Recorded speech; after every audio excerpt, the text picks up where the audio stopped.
दोस्तों नमस्कार। आज हमारे वीडियो का चर्चा का विषय होगा चमड़ी संबंधी एक रोग का, जो सबसे कठिन रोगों में आता है। त्वचा के रोगों में अगर कोई सबसे कठिन रोग है तो वो है सोराइसिस। आज सोराइसिस पर हम कुछ बातें आपसे शेयर करना चाहूँगा और सोराइसिस की 5 सबसे टॉप दवाइयाँ होम्योपैथिक आपको बताने वाला हूँ इस वीडियो में। पहले हम समझ लेते हैं कि सोराइसिस के लक्षण क्या होते हैं। किसी को अगर सोराइसिस होता है तो सरसों के दाने की तरह पिंपल्स जैसे दाने निकलते हैं बॉडी में और उसमें पपड़ी होती है और एक पपड़ी धीरे धीरे बढ़ती है, वो दाने फैलते जाते हैं और एक चकत्ता के रूप में बन जाता है शरीर के ऊपर। ये इसके लक्षण है सोराइसिस का। उसमें खजुली भी हो सकती है, कुछ केसों में खजुली नहीं भी होती है। सोराइसिस होता क्यों है यह हम जान लेते हैं। सोराइसिस एक ऑटोइम्यून डिजीज है। अब ऑटोइम्यून किसे कहते हैं? हमारे बॉडी की जो इम्यून सिस्टम है, जो बाहरी रोगों से, बाहरी जीवाणुओं से, बाहरी बैक्टीरिया से लड़ते हैं, जो ऑटोइम्यून सेल बॉडी का जो इम्यून सिस्टम है वो बाहरी रोगों से जो लड़ता है, वह सिस्टम, उसके जो सेल होते हैं वो अपने ही शरीर के सेल को नहीं पहचान पाते। खासकर सोराइसिस में एपिथेलियल जो सेल होते हैं चमड़ी का, वो अपने शरीर का ही, खुद का शरीर का चमड़ी का जो एपिथेलियल सेल है उसको नहीं पहचान पाते, उसके खिलाफ लड़ना चालू कर देते हैं। परिणाम स्वरूप सोराइसिस होता है।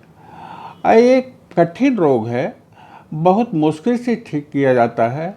जितना ये रोगी को परेशान करता है उससे कम डॉक्टर को नहीं परेशान करता।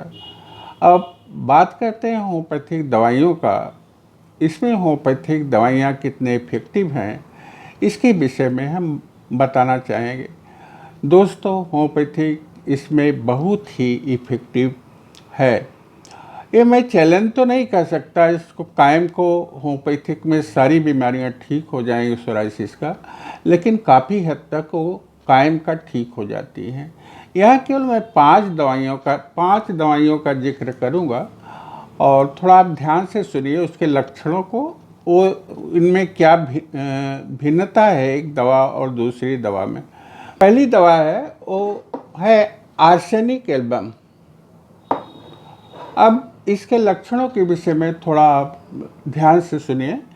इसमें सर में सरसों के दाने की तरह रैश, पिंपल लाइक रैश निकलते हैं, उसमें पपड़ी होती है और ये जो है फैलते हुए माथे तक आ जाते हैं। इसकी जो पपड़ी होती है गेहूं के चोकर की तरह होती है और तेज खजली होती है इसमें, और खजुलाने के बाद जलन होता है और रोगी काफ़ी बेचैन रहता है।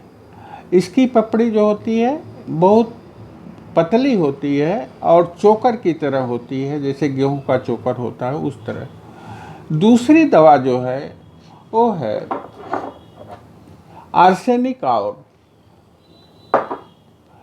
इस दवा में पपड़ी थोड़ी बड़ी होती है, खजली भी होती है आर्सेनिक की तरह, लेकिन आर्सेनिक और इसमें यही अंतर है कि इसकी पपड़ी थोड़ी बड़ी होती है।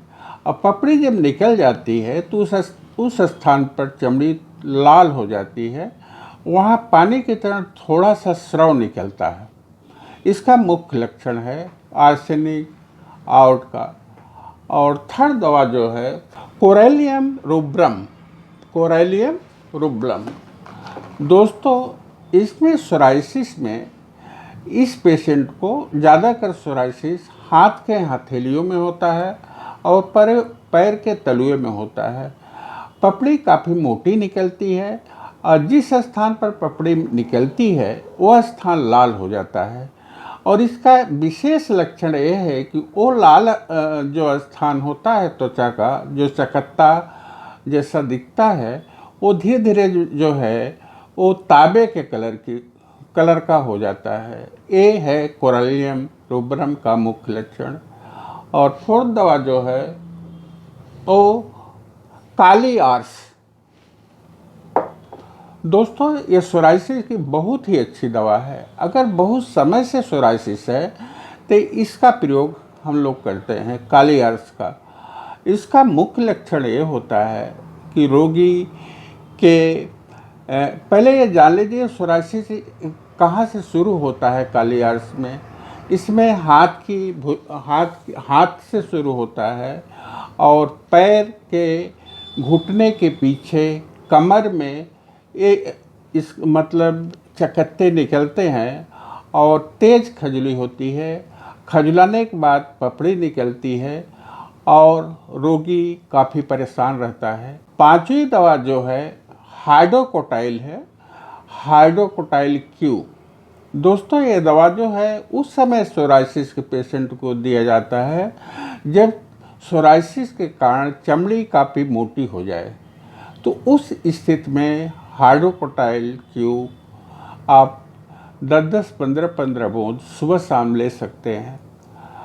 सोराइसिस के पेशेंट को महीने में एक बार सल्फर का हाई डोज 1 mg या 10 mg एक ही डोज देना चाहिए। ये आप महीने में रिपीट कर सकते हैं या 2 महीने में एक बार रिपीट कर सकते हैं। तो ये 5 दवाइयाँ सोराइसिस के लिए होम्योपैथिक में काफ़ी इफ़ेक्टिव हैं। मेरा वीडियो देखने के लिए आप सबको बहुत बहुत शुक्रिया और धन्यवाद। अगर हमारा वीडियो पसंद हो आपको तो आप अपने दोस्तों को शेयर कर सकते हैं, सब्सक्राइब कर सकते हैं। धन्यवाद।